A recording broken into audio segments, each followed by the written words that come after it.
Terima kasih atas kesempatan yang diberikan kepada saya. Perkenalkan, saya Damaris Rambuboba dengan NRP 21832004. Di sini saya akan mempresentasikan tugas anatomi dengan dosen pengampu Henry Didi Harto, Escape NS MPD.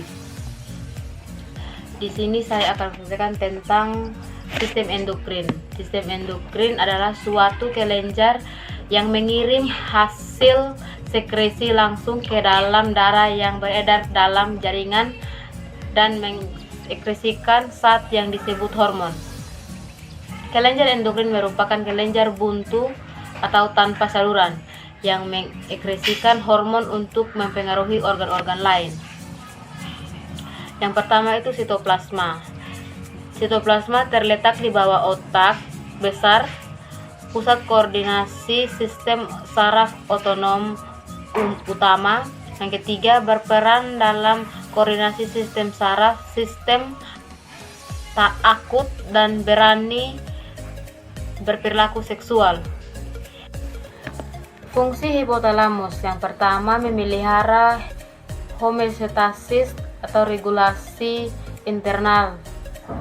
Tahu satu, nadi, temperatur, water balance, sekresi kelenjar, pituitari atau hipofisis. Yang kedua, mengontrol suhu tubuh, rasa haus dan pengeluaran urin, lapar dan kenyang. Sekresi hormon-hormon hipofisis anterior menghasilkan hormon-hormon hipofisis posterior, kontraksi uterus dan pengeluaran ASI.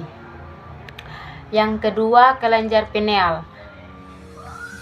Terdapat beberapa ciri. Yang pertama, terdapat di dalam ventrikel otak.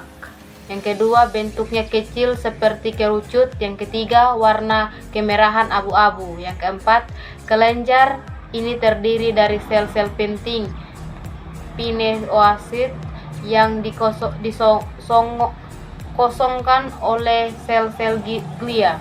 Kelenjar pineal memiliki beberapa fungsi penting termasuk sekresi hormon melatonin.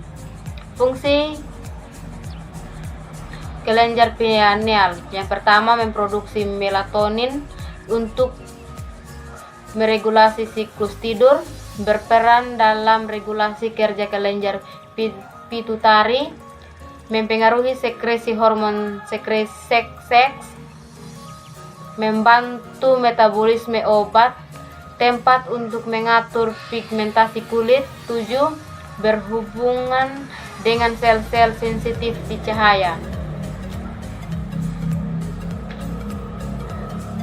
Berhubungan dengan saraf mata penglihatan, berpusat penerima dari seluruh sensor eterik seperti penglihatan, pendengaran, emosi, dan lainnya.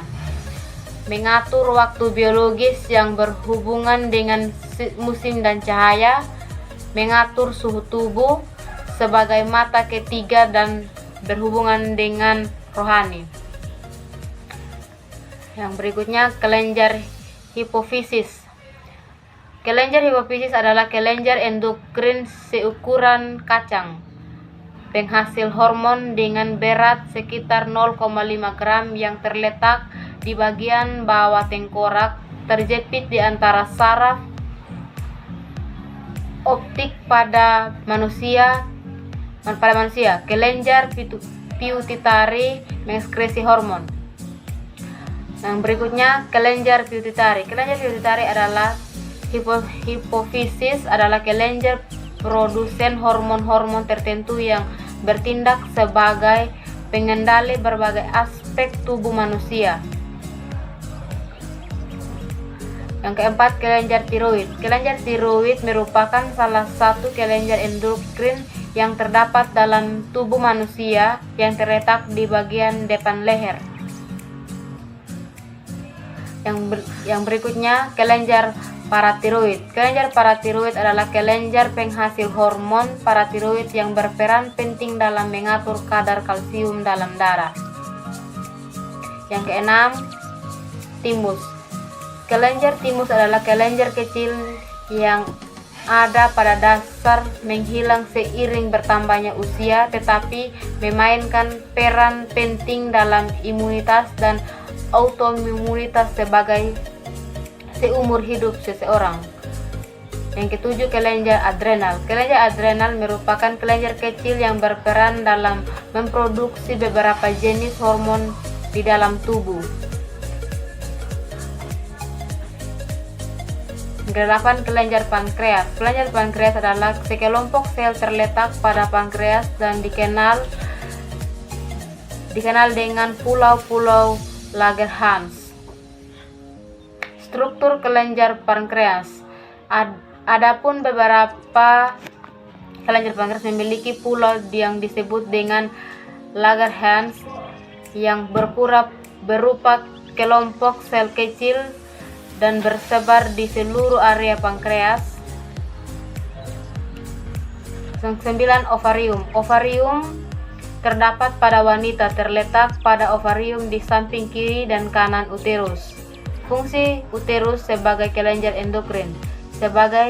Seperti yang dijelaskan sebelumnya, ovarium memainkan peran penting dalam memproduksi telur dan dapat bertindak sebagai kelenjar endokrin karena ovarium dapat menghasilkan dua hormon yang memainkan sebuah peran penting dalam menjaga kesuburan dan menjaga kesehatan. Yang terakhir itu tentang testis. Testis adalah dua kelenjar reproduksi pria berbentuk oval yang menghasilkan sperma dan hormon testosteron. Fungsi testis: memproduksi sperma. Fungsi testis yang pertama adalah untuk memproduksi sperma. Setiap harinya jutaan sel sperma sampai 2000 per menit diproduksi di dalam testis ini. Yang kedua, reproduksi hormon pria. Memproduksi hormon pria yakni androgen menjadi fungsi selanjutnya dari testis. Hormon ini sebagai mana yang telah disinggung sebelumnya berperan dalam proses perkembangan reproduksi pria. Jadi baik, terima kasih. Mungkin ini hasil presentasi dari tugas saya. Kurang lebihnya saya mohon maaf. Mungkin ada kesalahan dalam presentasi tadi. Terima kasih.